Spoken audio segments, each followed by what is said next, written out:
Episode 3 of The Love of My Life. It was a rainy Thursday evening, the kind that wrapped the sky in gray sadness. Raymond and I had just returned from the doctor's office. Again, the test came back negative. Again, I wasn't pregnant. It had been 2 years since we began trying. 2 years of ovulation calendars, endless tests, awkward smiles at baby showers, and holding each other through silent nights. "Maybe we're not meant to be parents," I whispered, as I stood staring out the window. Raymond walked up behind me and wrapped his arms around my waist. "Or maybe, it just hasn't happened yet." I wanted to believe him. But doubt had started to rot the corners of my faith. Please don't forget to click on the follow button.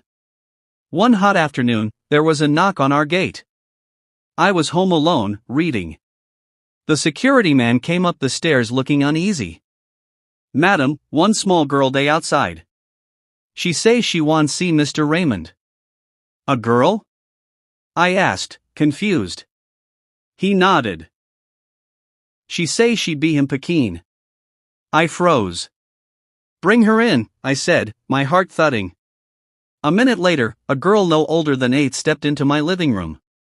She wore a faded yellow dress and clutched a plastic bag. She looked up at me with tired brown eyes and said in a small voice, "Auntie, my name is Kara. My mama said I should come to you if anything ever happened. She's dead now. And, she said Raymond Adams is my daddy." Before we continue, please click on the follow button. When Raymond returned home, I didn't yell. I didn't throw things. I just pointed to the girl on the couch.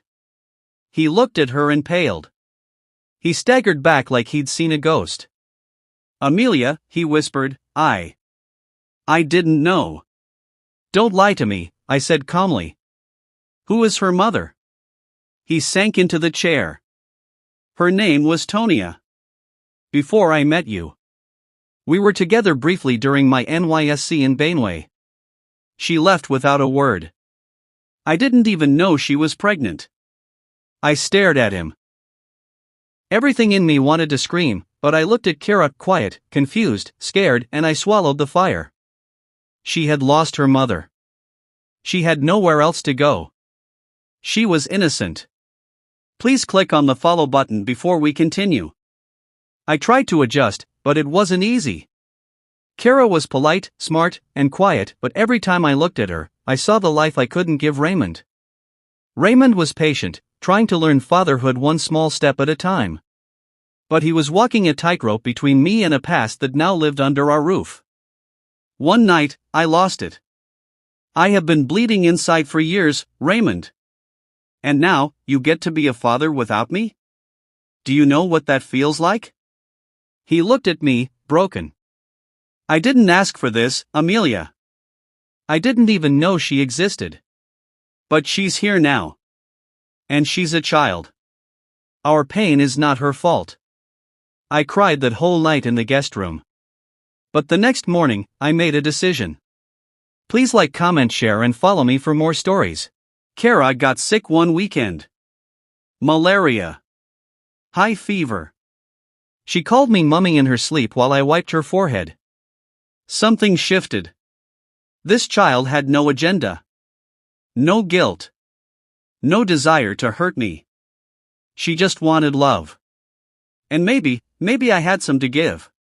I started reading bedtime stories to her. Taught her how to tie her shoelaces. Helped with school assignments. We painted the backyard walls with sunflowers.